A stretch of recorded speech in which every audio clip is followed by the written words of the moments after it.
హరే కృష్ణ. ఓం నమో భగవతే వాసుదేవాయ. ఓం భగవతే వాసుదేవాయ. ఓం నమో భగవతే వాసుదేవాయ. ఓం భగవతే వాసుదేవాయ. ఓం నమో భగవతే వాసుదేవాయ. ఓం నమో భగవతే వాసుదేవాయ. నారాయణం నమస్కృత్య నరం చైవ నరోత్తమం. నారాయణం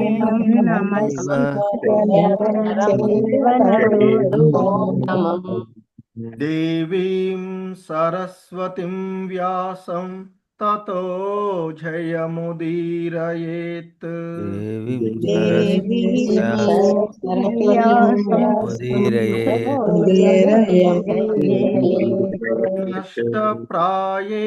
నష్టప్రాయేష్వభద్రేషు నిత్యం భాగవత సేవయా. నష్టప్రాయేషు భగవత సేవయా. భగవతి ఉత్తమ శ్లోకే భక్తిర్భవతి నైష్టికీ. భగవతే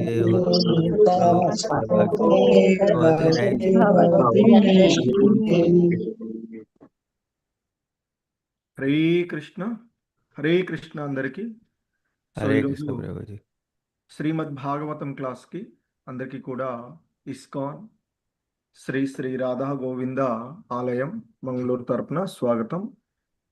సో ఈ నిత్యం భాగవత సేవయ అనేటువంటి కార్యక్రమంలో మనం 4వ స్కందము 6వ అధ్యాయము బ్రహ్మదేవుడు శివుని ప్రసన్నుని చేయుట అనేటువంటి అధ్యాయంలో ఈరోజు 45వ శ్లోకమును ఇస్కాన్ సంస్థాపక ఆచార్యులైనటువంటి శ్రీల ప్రభుపాదుల వారి యొక్క వివరణము ద్వారా మరి ఈ శ్లోకాన్ని అవగాహన చేసుకోవడానికి ప్రయత్నం చేద్దాము. హరే కృష్ణ.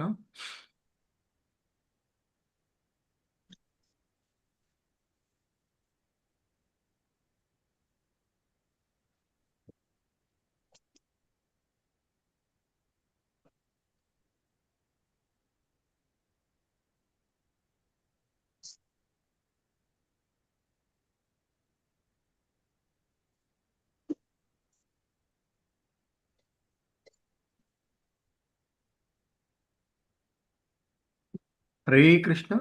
స్క్రీన్ వస్తుంది కదా మాతాజీ? వస్తుంది Prabhuji. Okay Prabhu. Hare Krishna.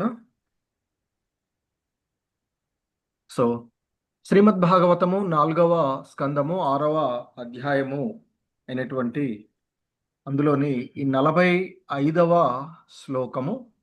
Hare Krishna. Please repeat. త్వం కర్మణాం మంగళమంగళానాం. త్వం కర్మణాం మంగళమంగళానాం. త్వం కర్మణాం మంగళమంగళానాం. త్వం కర్మణాం మంగళమంగళానాం. త్వం కర్మణాం మంగళమంగళానాం. త్వం కర్మణాం మంగళమంగళానాం. కర్తుస్వలోకం తనుషేస్వపరం వా. కర్తు స్వలోకం పరం వా. కర్తుస్వలోకం తనుషేస్వపరం వా. కర్తు స్వలోకం పరం వా. కర్తుస్వలోకం తనుషేస్వం పరం వా. కర్తు స్వలోకం పరం వా. అమంగళానాం చ తమిశ్రముల్భనం. अमङ्गलानां च तमिस्रमुल्बणाम् अमङ्गलानां च तमिस्रमुल्भनम् अमङ्गलानां मुल्बणम् अमङ्गलानां च तमिस्रमुल्भनम् अमङ्गलानां च तमस्मुल्बणम् विपर्ययकेन तदेव कस्यचित् विपर्ययाकेन कस्यचित् विपर्ययकेन तदेव कस्यचित् विपर्ययाकेन कस्यचित् विपर्ययकेन तदेव कस्यचित् विपर्ययाकेन तदेव कस्यचित् हरे कृष्ण।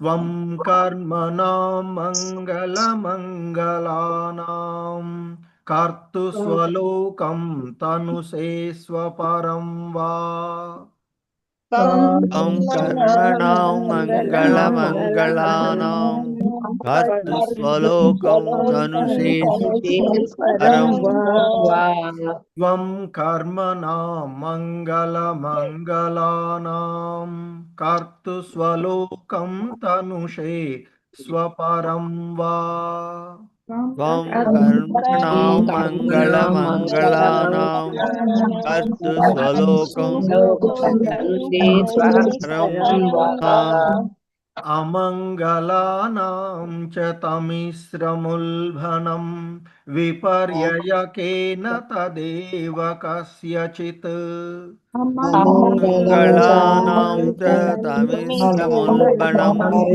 विपर्ययाकेन तदेव कस्यचित् अमङ्गलानां च तमिस्रमुल्भनं विपर्ययकेन तदेव कस्यचित् अमङ्गलानां तमिस्रमुल्बणं विपर्ययाकेन तदेव कस्यचित्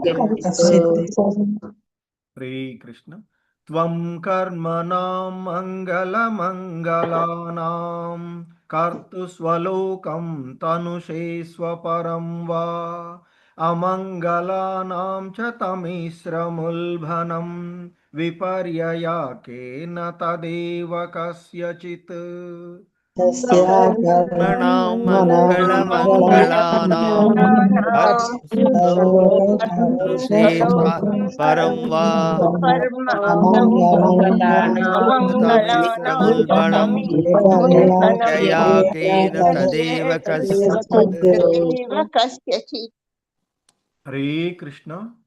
సో ఇంత ముందు చదవని వాళ్ళు ఎవరైనా ఉంటే చదవాలనుకున్న వాళ్ళు హ్యాండ్ రైజ్ చేయండి. హరే కృష్ణ. ఓకే, వెంకట నరసింహదాస్ ప్రభు, శశికళ మాతాజీ చదవండి. ఇంకా ఎవరైనా? హరే కృష్ణ.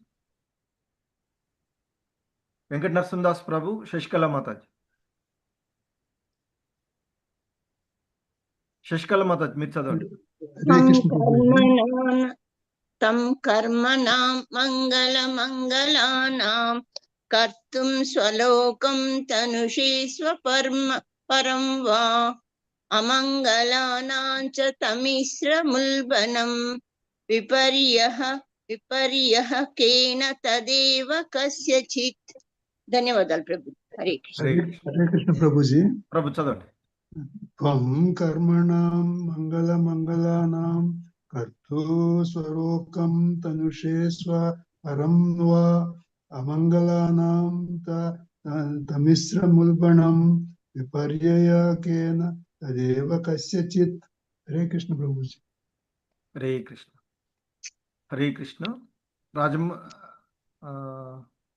హరే కృష్ణ. రామంజని మాతాజీ, రామనారాయణ చౌదరి ప్రభు. హరే కృష్ణ ప్రభుజీ. నమస్కారం ప్రభుజీ. త్వం కర్మణాం మంగళమంగళానాం కర్తుష్వలోకం తనుషే స్వపరం వా అమంగళానాం చ తమిశ్రముల్బణం విపర్యకేన తదేవ కస్యచిత్. హరే కృష్ణ ప్రభుజీ. హరే కృష్ణ ప్రభుజీ. హరే కృష్ణ. త్వం కర్మణాం మంగళమంగళానాం కర్తు స్వలోకం తనూషే స్వపరం వా అమంగళానం చ తమిశ్రముల్బణం విపర్యయః కేన తదేవ కస్యచిత్. హరే కృష్ణ ప్రభుజీ. హరే కృష్ణ. రాజేశ్వరి మాతాజీ, రామకృష్ణ శాస్త్రి ప్రభు. హరే కృష్ణ ప్రభుజీ, ప్రణామాలు ప్రభుజీ. త్వం కర్మణాం మంగళమంగళానాం కర్తు స్వలోకం తనుషే స్వపరం వా అమంగళానాం చ తమిశ్రముల్బణం విపర్యయః కేన తదేవ కస్యచిత్. హరే కృష్ణ. హరే కృష్ణ ప్రభు. త్వం కర్మణానాం మంగళమంగళానాం కర్తు స్వలోకం తనుషే స్వః పరం వా అమంగళానాం చ తమిశ్రముల్బణం విపర్యయః కేన తదేవ కస్యచిత్. హరే కృష్ణ ప్రభు. హరే కృష్ణ. హరే కృష్ణ. ధన్యవాదాలు అందరికీ. ఓకే, హరే కృష్ణ. ఈ శ్లోకంలో ఉన్నటువంటి పదాల యొక్క అర్థాలను చూద్దాము. హరే కృష్ణ. త్వం త్వం నీవు, నీవు కర్మణాం కర్మణాం విద్యుక్త ధర్మములను, విద్యుత్ ధర్మములను మంగళ మంగళ ఓ పరమ మంగళ స్వరూపుడా, ఓ పరమ మంగళ స్వరూపుడా, మంగళానాం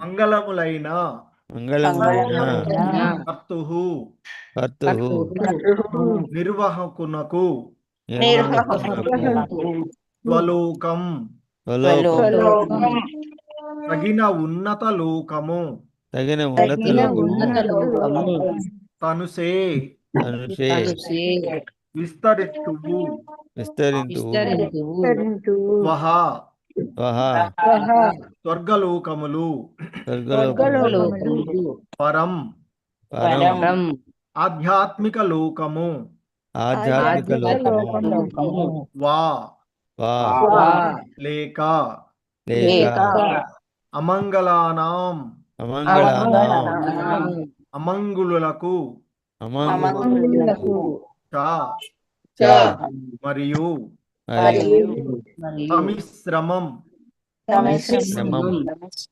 ఒకానొక నరకనామము, ఒకానొక నరకనామము ఉల్బనం ఉల్బణం ఘోరమగు ఘోరమగు విపర్యయః యః ప్రతికూలముగా ప్రతికూలముగా కేన ఎందులకు ఎందులకు తత్ ఏవా తత్యేవ నిక్కముగా నిక్కముగా కస్యచిత్ కస్యచిత్ కొందరికి కొందరికి భావము బై శ్రీల ప్రభుపాదుల వారు, శ్రీల ప్రపాద్కి జై. ఓ పరమ మంగళ స్వరూప, ఓ పరమ మంగళ స్వరూప శుభకర్మలను శుభకర్మలను అనుష్ఠించు వారికి అనుష్ఠించు వారికి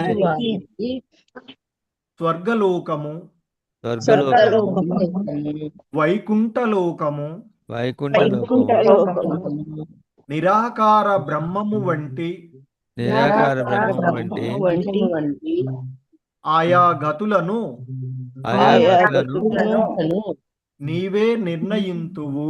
నీవే నిర్ణయింతువు.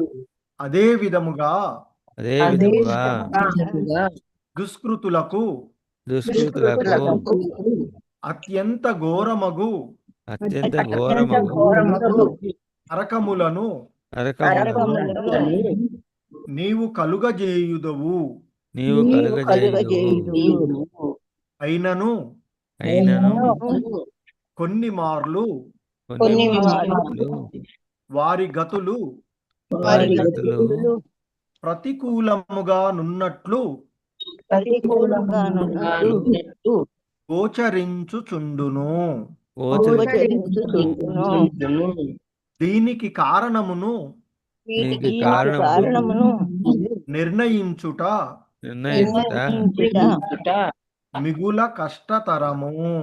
మిగుల హరే కృష్ణ.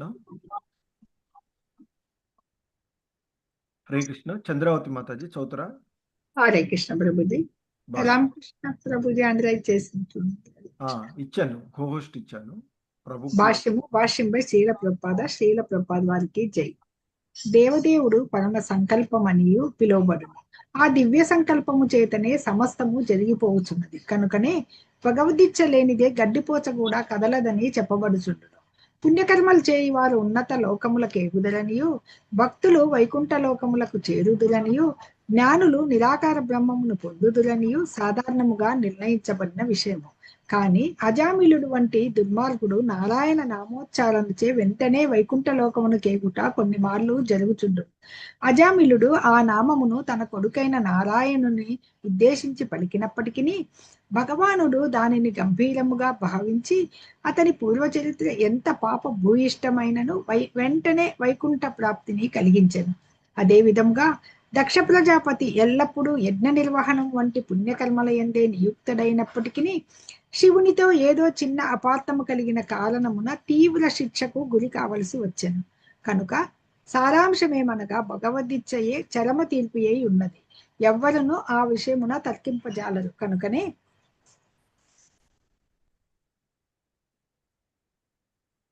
విశుద్ధ భక్తుడు అన్ని పరిస్థితుల యందు భగవద్గీతకే అనగా దానిని పరమ మంగళకరమని భావించి శరణాగతుడై ఉండును.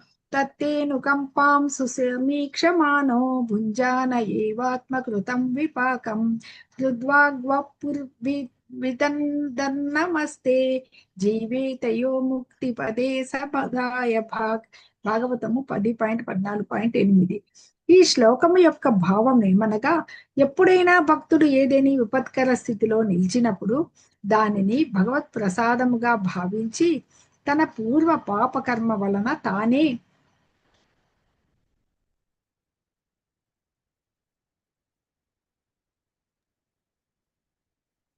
హరే కృష్ణ మాతాజీ. ప్రభు స్క్రోల్ చేయాలి ప్రభు. స్క్రోల్ కాలేదు, ఓకే. దానికి బాధ్యుడనని తలచును. అటువంటి స్థితిలో అతడు మరింత ఎక్కువ భక్తిలో నెలకొని కలవరము లేకుండా నిల్చును. అట్టి మానసిక స్థితితో భక్తి యోగమున నెలకొని జీవించువాడు ఆధ్యాత్మిక లోకమునకు చేర యోగ్యుడై ఉండును. అనగా అటువంటి భక్తుడు ఎట్టి పరిస్థితి ఎందైనను భగవద్ధామమునకు చేరియే తీరును. హరే కృష్ణ ప్రభుజీ, ధన్యవాదాలు. హరే కృష్ణ, ధన్యవాదాలు. హరే కృష్ణ. సో ఇది శ్రీల ప్రభుపాదుల వారి యొక్క భాష్యము ఈ శ్లోకమునకు ఇవ్వబడినటువంటిది. హరే కృష్ణ. హరే కృష్ణ. ఓం అజ్ఞానతిమిరాంధస్య జ్ఞానాంజనశలాకయా చక్షుర్మిలితం యేన తస్మై శ్రీగురవే నమః. శ్రీచైతన్యమనోభీష్టం స్థాపితం యేన భూతలే స్వయం రూపః కదా మహ్యం దదాతి స్వపదాంతికం. వందేహం శ్రీగురు శ్రీయుతపదకమలం శ్రీగురూన్ వైష్ణవాంశ. శ్రీరూపం సాగ్రజాతం సహగణ రఘునాథాన్వితం తం సజీవం సాద్వైతం సావధూతం పరిజన సహితం కృష్ణ చైతన్యదేవం. శ్రీ రాధా కృష్ణ పాదాన్ సహగణ లలితా శ్రీ విశాఖాన్వితాంశ. నమా ఓం విష్ణుపాదాయ కృష్ణ ప్రేష్టాయ భూతలే శ్రీమతే జయపతాక స్వామినితి నామిని. నమాచార్యపాదాయ నితాయ కృపాప్రదాయనే గౌరకథాదామదాయ నగర గ్రామతారిణే. నమా ఓం విష్ణుపాదాయ కృష్ణ ప్రేష్టాయ భూతలే శ్రీమతే భక్తి వేదాంత స్వామినితి నామిని. నమస్తే సారస్వతీ దేవే గౌరవాణి ప్రచారిణే నిర్విశేష శూన్యవాది పాశ్చాత్యదేశ తారిణి. నమో మహావదన్యాయ కృష్ణ ప్రేమ ప్రదాయతే కృష్ణాయ కృష్ణ చైతన్య నామ్నే గౌరిత్విషే నమః. హే కృష్ణ కరుణా సింధో దీనబంధో జగత్పతే గోపేశ గోపికా కాంత రాధా కాంత నమోస్తుతే. తప్త కాంచన గౌరాంగీ రాధే వృందావనేశ్వరి వృషభానుసుతే దేవి ప్రణమామి హరిప్రియే. వాంఛాకల్పతరుభ్యశ్చ కృపా సింధుభ్య ఏవ చ పతితానాం పావనేభ్యో వైష్ణవేభ్యో నమో నమః. జయ శ్రీకృష్ణ చైతన్య ప్రభు నిత్యానంద శ్రీ అద్వైత గదాధర శ్రీవాసాది గౌర భక్త బృంద. హరే కృష్ణ కృష్ణ కృష్ణ హరే హరే హరే రామ రామ రామ హరే హరే. హరే కృష్ణ. సో మనము ఈ శ్రీమద్ భాగవతము 4వ స్కందము 6వ అధ్యాయమైనటువంటి బ్రహ్మదేవుడు శివుని ప్రసన్నుని చేయుట అనున్నది ఈ అధ్యాయము. సో ఈ క్రమంలో బ్రహ్మదేవుడు నవ్వుతూ శివునితో మాట్లాడుతూ ఉన్నటువంటి అంశాలను మనము ఈ 42వ శ్లోకము నుంచి చూస్తూ ఉన్నటువంటిది.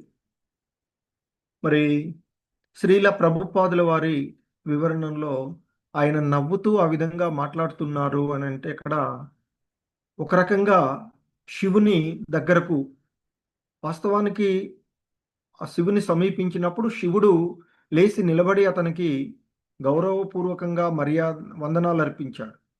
అయినప్పటికీ కూడా అది శివుడి యొక్క స్థానము బ్రహ్మదేవుని స్థానం కంటే ఉన్నతమైనది అని చెప్పబడుతూ ఉన్నటువంటిది.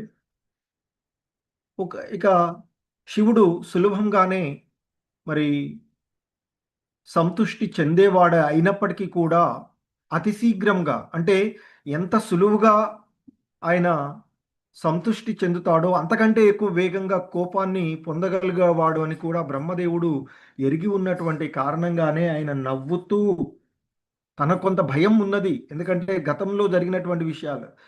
సో అయినప్పటికీ కూడా ఆయన నవ్వుతూ అంటే ఆ భయాన్ని కప్పిపుచ్చుకుంటూ నవ్వుతూ శివుని ఎదుట ఆయనను కీర్తిస్తూ ఉన్నటువంటి అంశాలను మనం చూసాం.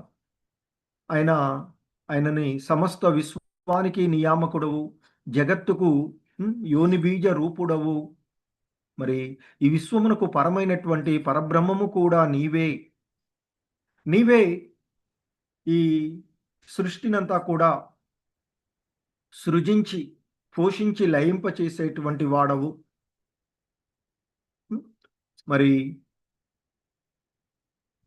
నీవే దక్షుడు వంటి వారి యొక్క మాధ్యమున యజ్ఞ విధిని నెలకొల్పావు. మరి ఆ యజ్ఞ విధుల ద్వారా ధర్మార్థాల యొక్క లాభాలను మానవుడు పొందగలుగుతాడు. నీవు నిర్ణయించినటువంటి విధి విధానాల ద్వారా వర్ణాశ్రమ పద్ధతి మాననీయము అవుతుంది. కనుకనే బ్రాహ్మణులు ఆ విధానాన్ని అనుసరింప దృఢ వ్రతులై ఉన్నారు అంటూ పూర్వపు శ్లోకంలో మనం చూసినటువంటి విషయం.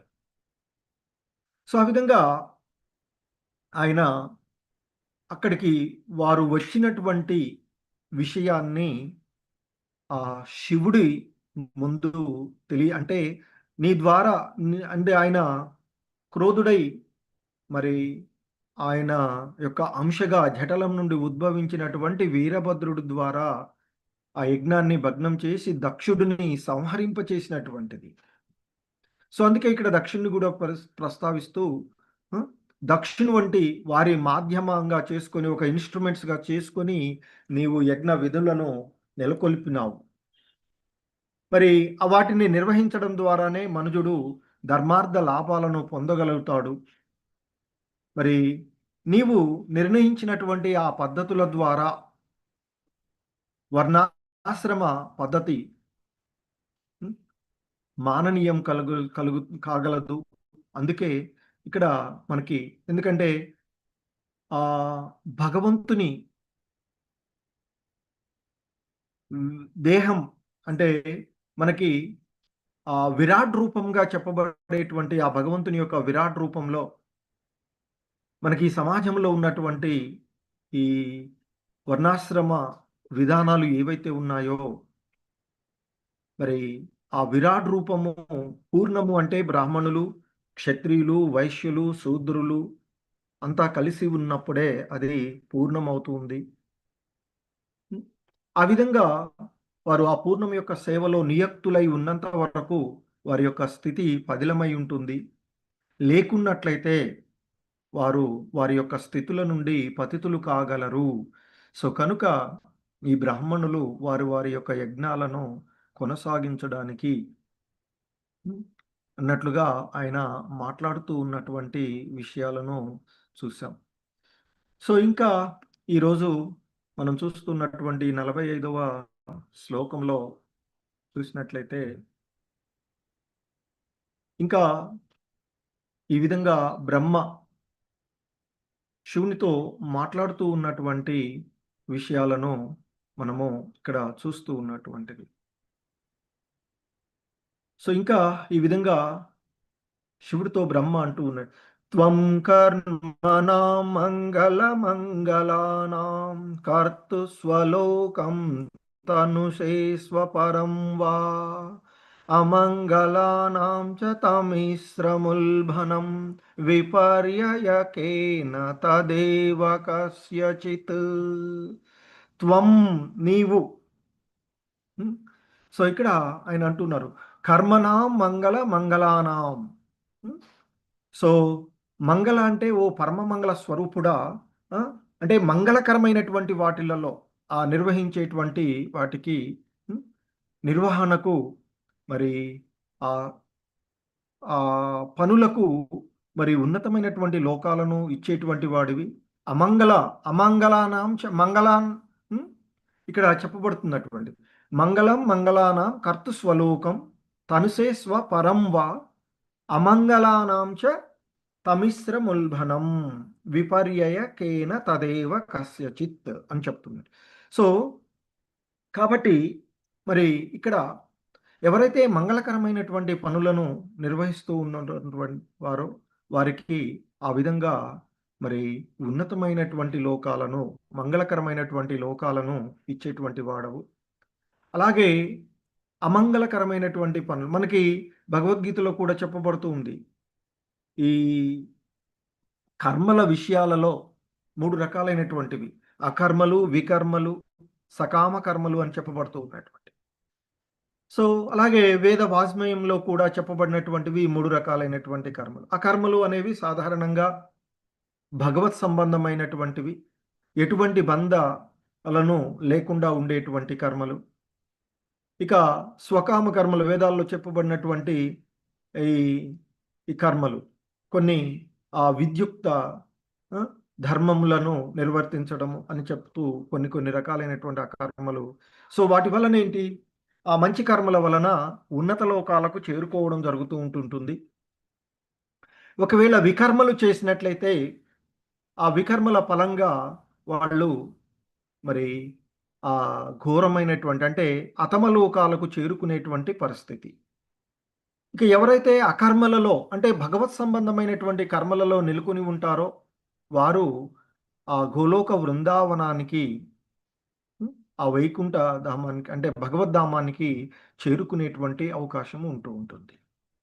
సో ఆ విధంగా మరి ఇవన్నీ కూడా నీ ద్వారానే నిర్ణయించబడుతూ ఉన్నాయి.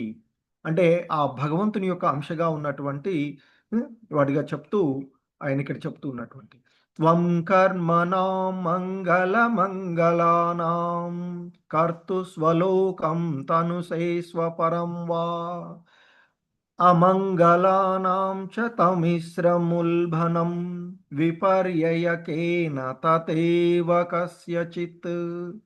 ఓ పరమమంగళ స్వరూపుడా శివ అంటూ ఆ శివుని ఇక్కడ పరమమంగళ స్వరూప అంటూ సంబోధిస్తూ ఆయనని ఆ విధంగా మాట్లాడుతూ చెప్తూ ఉన్నారు. బ్రహ్మ అంటూ ఉన్నాడు, మరి శుభకర్మలను అనుష్ఠించు వారికి స్వర్గలోకములను,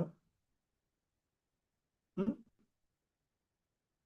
మరి ఆ వైకుంఠ లోకము, నిరాకార బ్రహ్మమును వంటి, ఎందుకంటే ఆ పరతత్వ అన్వేషణలో ఉండేటువంటి వారు సాధారణంగా మొదటగా శుభకర్మలు చేయడము, అలాగే బ్రహ్మజ్యోతిలో లీనమయ్యేటువంటి నిరాకార విధానము, ఉం, అలాగే ఆ భగవంతుని ధ్యాసలో నిమగ్నమై ఉండేటువంటి ఉం, జ్ఞానయోగము, కర్మయోగము, భక్తి యోగం చెప్పబడుతుంది కదా.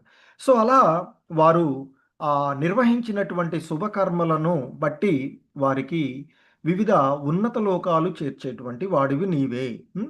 అందుకే ఇక్కడ చెప్తున్నారు, శుభకర్మలను అనుష్ఠించు వారికి స్వర్గలోకము, వైకుంఠ లోకము, నిరాకార బ్రహ్మము వంటివి.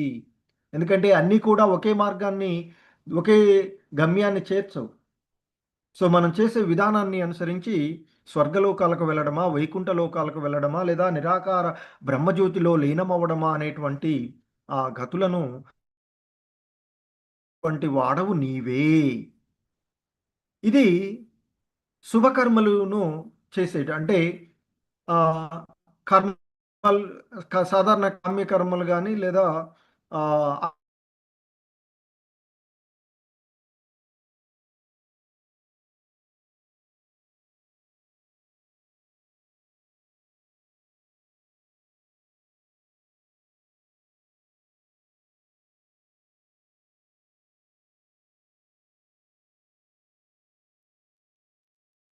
హరే కృష్ణ ప్రభుజీ.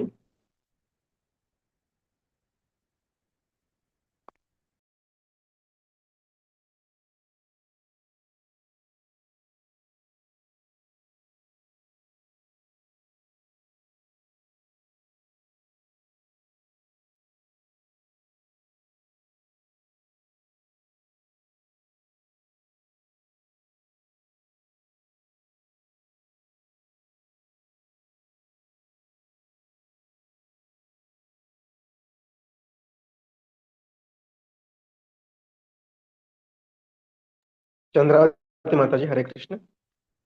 హరే కృష్ణ ప్రభుజీ. చూశాను ప్రభుజీ, హోస్ట్ వచ్చింది. ఓకే ప్రభుజీ వస్తే ఎస్ మాతాజీ.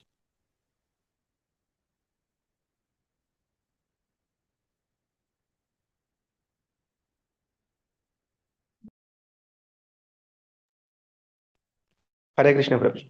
ప్రభుజీ ఎక్కడి వరకు వినిపించింది? అదే ఈ గత కర్మల గురించి వచ్చింది. ఓకే ఓకే, అదే స్వర్గలోకము వైకుంఠంలోకి ఓకే వెళ్తారు. ప్రభు. హరే కృష్ణ ప్రభు. సో మరి ఆ బ్రహ్మదేవుడు శివునితో చెప్తూ, శుభకర్మలను చేసేటువంటి వారికి ఉన్నత లోకాలు చేరుతవి, అదేవిధంగా మరి అశుభమైనటువంటి అంటే దుష్కృతులకు, అశుభ కర్మలను చేసేటువంటి దుష్కృతులు ఎవరైతే ఉన్నారో, ఎందుకంటే ఇక్కడ శుభ అశుభాలు అనేవి భగవత్ సంబంధంలో ఉన్నవి ఏదైనా శుభంగాను చెప్పబడుతుంది, భగవత్ సంబంధం లేనటువంటిది ఏదైనా అశుభంగా సో కనుక ఇక్కడ దుష్కృతులకు అంటే ఆ భగవంతుణ్ణి ఆశ్రయించని దుష్కృతులకు మరి అధమలోకాలు, అత్యంత ఘోరమైనటువంటి నరకలోకాలను కూడా నీవే కలగజేసేటువంటి వాడవు. అయినా కూడా మరి కొన్నిసార్లు ఆ సుకృతులు దుష్కృతులు వారిలలో ఉండేటువంటి ఆ గతులు ప్రతికూలంగా ఉన్నట్లు గోచరిస్తూ ఉంటుంటాయి. ఉదాహరణకి మనం చూసినట్లయితే ఆ సుధాముడు, కుచేలుడు ఎంతో కష్టాలను అనుభవిస్తూ అతడు ఉన్నట్లుగా కనిపిస్తూ ఉంటుంటుంది. ఆయన స్థితి చూస్తే భక్తుడికి ఏంటిది అనేలాగా కనిపిస్తూ ఉంటుంటుంది. అయినప్పటికీ కూడా ఆయన ఎప్పుడు కూడా భక్తియుతమైనటువంటి మార్గంలోనే ఉండడము, సో కనుకనే ఆయనకి ఆ భగవంతుని కరుణ కూడా లభించడము జరుగుతూ ఉన్నట్టు. సో కాబట్టి అందుకే ఇలా బయటకి దృగ్గోచరంగా భౌతికంగా కనిపించేటువంటి ఆ కారణాలను, అంటే ఆ భగవంతుని యొక్క లీలల ద్వారా జరిగేటువంటి ఈ కార్యాలను నిర్ణయించడం అనేది కష్టతరము. నీ యొక్క కార్యాలను నిర్ణయించడం అనేది కష్టతరం. ఏది జరిగినా ఆ భగవంతుని యొక్క దివ్య సంకల్పం చేతనే సమస్తము జరిగిపోతుంది. అందుకనే అంతకుముందు చెప్పినటువంటి భగవంతుని యొక్క సంకల్పం వలనే సృష్టి, స్థితి, లయము జరుగుతూ ఉన్నాయి అని చెప్పబడినటువంటిది. మరి ఆ దేవదేవుడు ఆ, పూర్ణ పురుషోత్తముడైనటువంటి ఆ దేవదేవుడే పరమ సంకల్పమని పిలువబడుతూ ఉన్నటువంటిది. ఆ దివ్య సంకల్పం చేతనే ఆ భగవంతుని యొక్క, అందుకే భగవద్గీతలో దేవదేవుడైనటువంటి శ్రీకృష్ణ భగవానులు వారు చెప్పినటువంటి నా యొక్క అధ్యక్షతలోని ఇదంతా కూడా జరుగుతూ ఉన్నది అని చెప్తుంటారు. మయాధ్యక్షేణ అంటూ చెప్తూ ఉంటుంటారు. మరి ఆ విధంగా ఆ భగవంతుని యొక్క దివ్య సంకల్పం చేతనే సమస్తము జరిగిపోతున్నది. అందుకే ఇక్కడ శ్రీల ప్రభుపాదులు వారు చెప్తున్నారు, భగవంతుని యొక్క ఇచ్చ లేకుండా ఏదీ కూడా జరగదు. అందుకే చెప్తుంటారు భగవంతుని యొక్క మరి అనుమతి లేకుండా గడ్డి పూచ కూడా కదలలేదు. అందుకే మనకు సాధారణంగా చెప్తుంటారు శివుడాజ్ఞ లేని చీమైనా కుట్టదు అనేటువంటి ఒక మనకి నానుడి ఉన్నటువంటిది. కనుకనే ప్రతిదీ అత్యున్నతమైనటువంటి జీవుడైనటువంటి బ్రహ్మ నుండి అత్యల్పమైనటువంటి జీవ చీమల వరకు కూడా ఆ భగవంతుని సంకల్పంతోనే ప్రతిదీ కూడా చేస్తూ ఉన్నటువంటి. అయితే ఇక్కడ శ్రీల ప్రభుపాదుల వారు ఆ శ్లోకం యొక్క భావనను అనుసరించి చెప్తూ ఉన్నటువంటి అంశం మనకి ఆ పుణ్యకర్మలు చేసేటువంటి వారు ఉన్నత లోకాలకు వెళ్తారని, అలాగే అదే ఏదైతే సాధారణమైన అంటే శాస్త్ర సంబంధాలలో వేద మాస్మయంలో సూచించబడినటువంటి కర్మలు, పుణ్యకర్మలు అంటే ఇక్కడ ఏవి చెయ్యాలి ఏది చెయ్యకూడదు అనేటువంటి శాస్త్ర ప్రామాణికం అని చెప్తుంది. శాస్త్రాలే ప్రమాణం అని చెప్పబడింది. అలా శాస్త్ర సంబంధమైనటువంటి కర్మలను ఆచరించేటువంటివి ఏవైతే ఉన్నాయో వాటిని సాధారణంగా పుణ్యకర్మలు అని చెప్తుంటారు. ఆ పుణ్యకర్మలకు ఫలాలుగా మరి ఉన్నత లోకాలను చేరడం, వాటినే సాధారణంగా స్వర్గలో మన ఉండేటువంటి ఈ లోకం కంటే ఉన్నతమైనటువంటి లోకాలు. అలాగే ఎవరైతే భక్తియుత సేవలో అంటే ఇక్కడ కర్మయోగాలు, భక్తి యోగాలు, జ్ఞానయోగం కదా, కర్మ యోగంలో నిమగ్నమైనటువంటి ఆ కర్మయోగాల్లో ఉండేటువంటి కారణంగా వారు ఉన్నత లోకాలకు వేగడం, అంటే పుణ్యకర్మలను ఆచరించినటువంటి వారు ఉన్నత లోకాలకు చేరుకోవడము, తద్వారా ఇంకా అక్కడ ఉన్నతమైనటువంటి స్థితి ద్వారా ఇంకా భగవంతు సంబంధంలో ఉంటే వాళ్ళు ఇంకా ఉన్నతి చెందుతారు. అదర్వైజ్ వాళ్ళు తిరిగి మళ్ళీ ఇక్కడ పడేటువంటిది. సో అలాగే భక్తులు ఎవరైతే ఉంటారో భక్తియుతమైనటువంటి సేవలో భక్తి యోగంలో నెలకొంటారో వైకుంఠాలకు చేరుకోవడము, ఇక జ్ఞానయోగాలలో ఉండేటువంటి జ్ఞానులు నిరాకార బ్రహ్మమును పొందుతారు అని మరి సాధారణంగా నిర్ణయించబడిన అంటే చెప్పబడుతూ ఉండేటువంటి విషయంగా చెప్తున్నారు. కానీ మరి ఇక్కడ ఎందుకంటే ఈ విషయాల్లో కొన్నిసార్లు మనము నిర్ణయించడం, దానికి గల కారణాలను నిర్ణయించడము మిగుల కష్టతరము అని చెప్పబడినటువంటి విషయం ఈ శ్లోకంలో. సో దానికి ఇక్కడ శ్రీల ప్రభుపాదుల వారు అజామిలుడు గురించి చెప్తున్నారు. అంటే అజామిలుడి యొక్క ప్రస్తుత పరిస్థితి మనకి కనిపిస్తూ ఉన్నటువంటి పరిస్థితి ఆయన గురించి చూస్తే ఏమనిపిస్తుంది, ఎంతో ఒక వేశ్యతో ఉండి వేశ్య కోసం తన యొక్క భార్యని, పిల్లల్ని అందరినీ వదిలేసి సనాతన ధర్మాన్ని కూడా వదిలేసి వచ్చి ఉన్నవాడిలాగా కనిపిస్తూ ఉంటుంటుంది.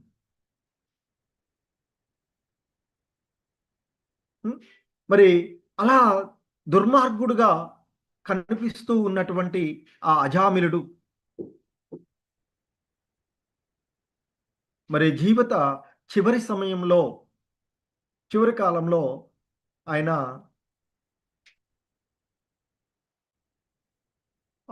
తన యొక్క కుమారుడైనటువంటి చిన్నవాడు అంటే ప్రేమ ఎక్కువగా ఆ పరిస్థితులలో చివరి గడియల్లో మరి యమభటులు వస్తూ ఉన్నటువంటి సమయంలో భయపడి నారాయణ నారాయణ అంటూ ఉచ్చరించినట్లుగా ఆతృతతో ఆ పదాన్ని నామోచ్చరణ చేసిన నారాయణ నామోచ్చరణ చేయగానే మరి ఆ విష్ణు భటులు అక్కడికి రావడము, యమభట్లకు విష్ణు భట్లకు నడుమ మరి కొంత వివాదం జరగడం, అంటే ఆయన పిలిచినది నారాయణుని కాదు, ఆయన కుమారుడినైనటువంటి, అంటే ఆ పంచాయతీ యమధర్మరాజు దగ్గరికి కూడా వెళ్ళడము.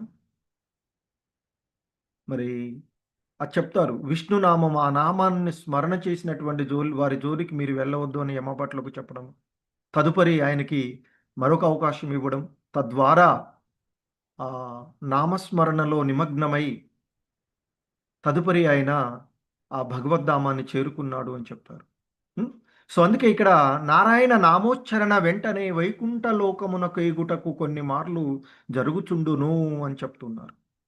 మరి వాస్తవానికి అజామిలుడు తన పుత్రుడైనటువంటి నారాయణ్ణి ఉద్దేశించి పలికినప్పటికీ కూడా, అందుకే చెప్తుంటారు, శ్రీల ప్రభుపాదులు వారు చెప్తుంటారు, ఒక అగ్ని దగ్గరికి వెళ్ళి మనం తెలిసి ముట్టుకున్నా తెలుసుకోకుండా ముట్టుకున్నా అది కాలుతూనే ఉంటుంది.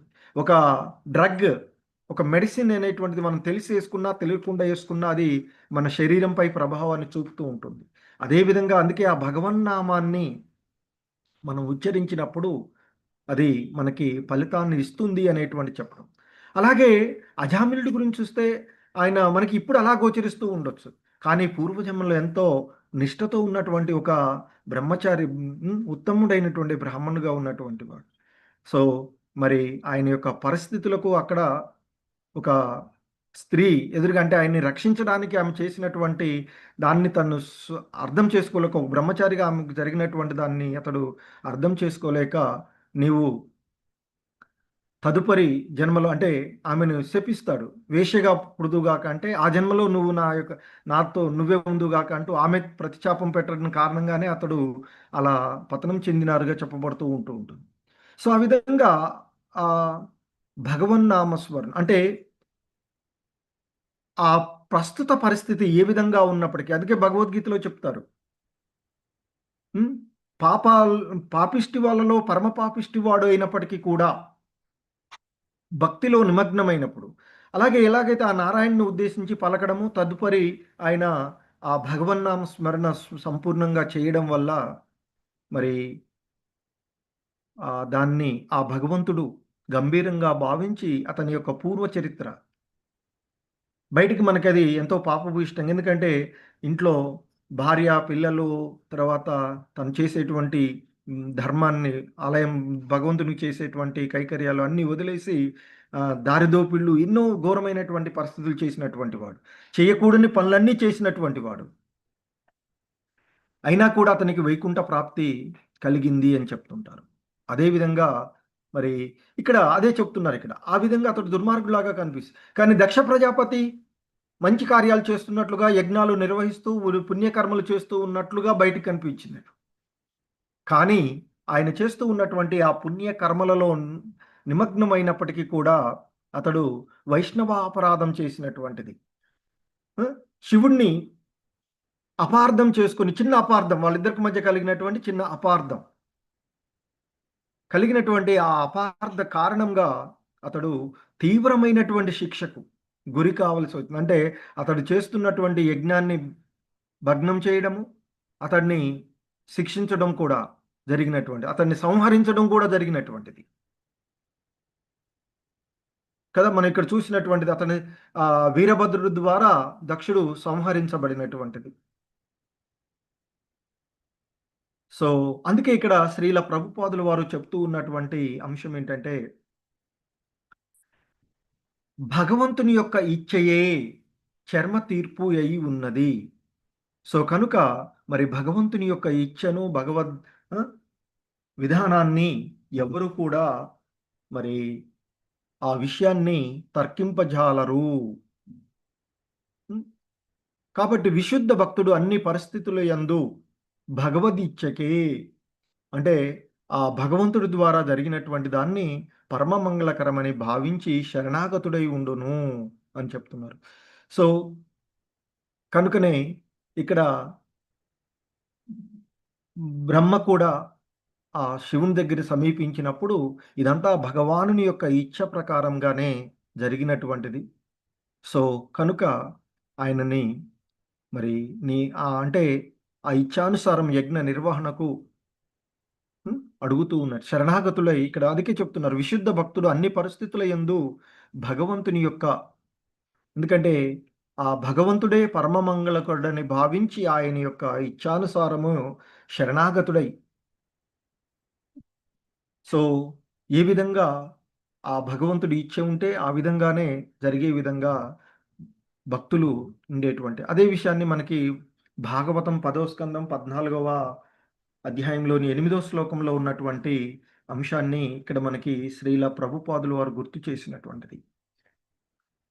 తత్తేనుకంపాం సుసమీక్షణ క్షమానో భుంజానయేవాత్మకృతం విపాకం రుద్వాగ్వపుర్భిర్వదన్నమస్తే జీవేతయో ముక్తిపదే స దాయభాక్.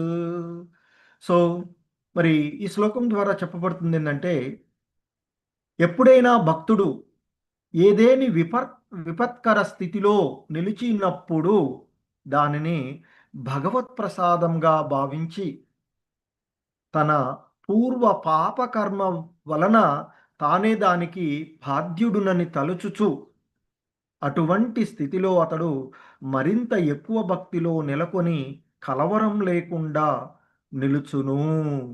సో దీన్ని మనము కుచేలుడి విషయంలో చూడవచ్చు. తన యొక్క స్థితికి ఎంతో దీనమైనటువంటి స్థితి, పిల్లలను కూడా పోషించుకోలేనటువంటి స్థితిగా ఉంటాడు. దానికి ఎప్పుడు కూడా భగవంతుని నిందే జరపడాయన.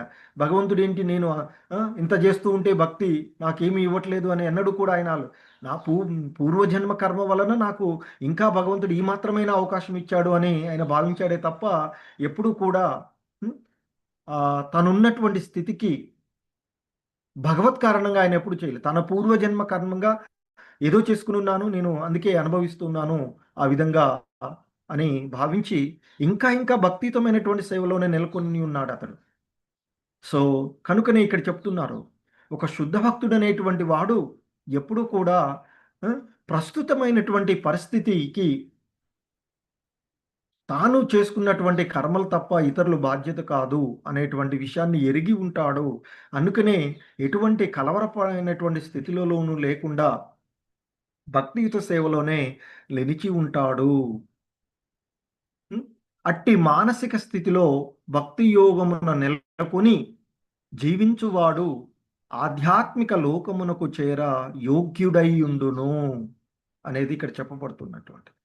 అనగా అటువంటి భక్తుడు ఎటువంటి పరిస్థితుల ఎందైనా అతడు ఖచ్చితంగా భగవద్ధామమును చేరును. సో ఇక్కడ అజామిలుడు స్టోరీ అయినా సో ఇంకా విశుద్ధమైనటువంటి భక్తులు ఆ విధంగా వారి యొక్క భక్తియుతమైనటువంటి సేవల కారణంగా వారు ఆ భగవద్ధామాలను చేరినటువంటి విషయాన్ని మనం ఇక్కడ చూస్తూ ఉన్నటువంటిది. హరే కృష్ణ. జగద్గురు శ్రీల ప్రభుపాద్ కీ జై.